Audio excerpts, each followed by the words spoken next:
Je suis Isaline, une fille comme les autres, qui n'a pas vraiment de talent particulier. Je suis timide et je ne parle peut-être pas beaucoup. Mais parfois il vaut mieux ne rien dire que d'être blessant et d'avoir de puissants remords. De plus, les mots peuvent être faussés, dénués de vérité, de sentiments. Je ne dis pas que des choses que je ne pense pas. Je n'aime pas ça. Les paroles sont précieuses à mes yeux. Mentir reviendrait à trahir celle que je suis. Mon cœur a vu passer des tonnes de sentiments. Mon premier I correspond à introverti. Le S, quant à lui, ne peut représenter que mon stress maladif. Le A correspond à amoureuse. Je suis éperdument amoureuse de mon copain, de cette petite boule de lumière.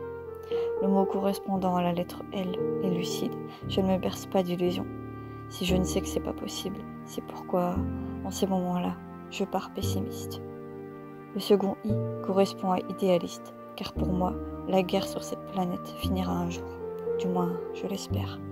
Mon petit N correspond à naturel, car je n'aime pas les masques. Je préfère ne rien changer à ce que je suis, plutôt que de mentir, encore une fois. Enfin, le E correspond à émotive, car je ressens trop par rapport aux autres, et ça fait mal. Je suis capable d'écouter une mélodie et de me perdre dans une tempête de sentiments, mais surtout d'émotions.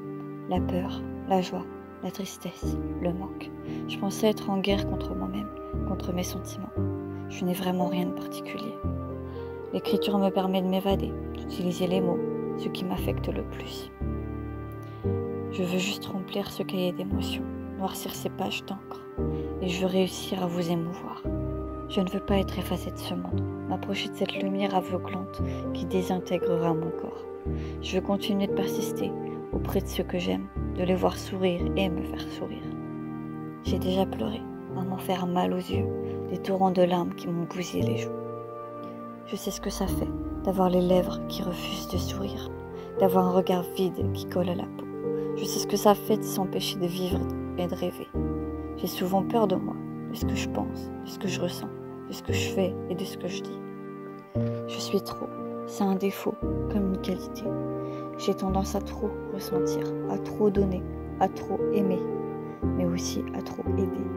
La vie appartient à ceux qui rêvent trop, et j'ai des rêves auxquels je m'accroche. Mes défauts sont nombreux, mais mes qualités le sont sûrement aussi. Mes problèmes et mon passé ne doivent pas m'empêcher de vivre, bien au contraire. Je dois aller de l'avant et surmonter les difficultés. J'ai juste envie d'être moi-même, quoi que disent ou pensent les autres. Je me suis trop souvent orientée du côté de leurs paroles. Mais je continuerai de faire des efforts puisque ma vie ne fait que commencer. On me dit que j'apporte le bonheur comme un soleil, aussi rapidement qu'un éclair traverse le ciel. Même si j'ai peur de moi, je continuerai d'aller de l'avant et de faire de mon mieux pour croire en moi. Parce que malgré tout, j'aime celle que je suis et je ne veux pas en devenir une autre.